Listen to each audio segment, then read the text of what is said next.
విద్యాశాఖ మంత్రి నారా లోకేష్ గారు రీసెంట్ గా మెగా డిఎస్సి మీద జగన్మోహన్ రెడ్డి గారికి మా దగ్గర అన్ని ప్రూఫ్స్ ఉన్నా మేము చర్చకు సిద్ధం అని చెప్పి సవాల్ విసిరారు. మీరు ఎందుకు సిద్ధం కాలేదు సవాల్కి? అసలు జగన్మోహన్ రెడ్డి గారి స్థాయికి లోకేష్ గారు సరిపోతారా? ఇప్పుడు జగన్మోహన్ రెడ్డి గారు ప్రశ్నించాలంటే ఆయన వాళ్ళ బాబు చంద్రబాబు నాయుడు గారు దిగి రావాలి, ఆయన క్వశ్చన్ చేయాలి. క్వశ్చన్ చేస్తే గానీ ఆయనకి సమాధానం చెప్పడానికి జగన్మోహన్ రెడ్డి గారు రెడీ. మరి ఒక మంత్రిగా ఫస్ట్ టైం ఎమ్మెల్యేగా గెలిచి మంత్రి అయినంత మాత్రాన ఆయన జగన్మోహన్ రెడ్డి గారి గురించి మాట్లాడే స్థాయి అయింది కాదు. అయితే ఇక్కడ విషయం ఏంటంటే గతంలో మన అసెంబ్లీలో చూసుకున్నాం, రాజశేఖర్ రెడ్డి గారు అంటే జగన్మోహన్ రెడ్డి గారి పైన ఆయన తనయుడి పైన ఒక అభియోగం మోపితే పరిటాల రవి గారి హత్య వెనకాల జగన్ గారి హస్తం ఉందనేసి ఆ రోజు అసెంబ్లీలో మాట్లాడితే అసెంబ్లీలోనే డైరెక్ట్ గా ఛాలెంజ్ చేశారు, తమ్ముంటే నా కొడుకు పైన మీకు అనుమానాలు ఉంటే సిబిఐ ఎంక్వైరీ చేయించండి అని చెప్పి. మరి ఈ రోజు ఎందుకు మీ కొడుకు మీద ఇన్ని అభియోగాలు వస్తా ఉన్నాయి కదా, డిఎస్సీలో అవకతవకలు జరిగాయని ఆధారాలతో సహా మా నాయకుడు జగన్మోహన్ రెడ్డి గారు మొత్తం కూడా ప్రెస్ మీట్ పెట్టి మీకు అన్ని చూపించారు కదా, ప్రతి ఒక్కరికి కళ్ళ ముందు సాక్ష్యాధారాలతో చూపించారు కదా.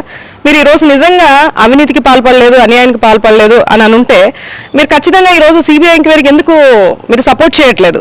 అంటే మీరు నిజంగానే డిఎస్సి అభ్యర్థులకి అన్యాయం చేశారు, అందులో అవినీతి జరిగింది, అవకతవకలు జరిగాయనే కదా ఉద్దేశం. కాబట్టి ఈరోజు సిబిఐ ఎంక్వైరీకి మీరు వెనకాడుతున్నారంటే మీలా దమ్ము ధైర్యం లేదు. ఖచ్చితంగా మీరు తప్పు చేశారని రాష్ట్ర ప్రజలందరూ ఆలోచిస్తున్నారు. అలాగే విద్యార్థులందరూ కూడా ఎవరైతే డిఎస్సి అభ్యర్థులు ఉన్నారో నష్టపోయిన వాళ్ళందరూ కూడా ఎప్పుడెప్పుడు మీకు సరైన బుద్ధి చెప్పాలనేది కూడా చూస్తున్నారు.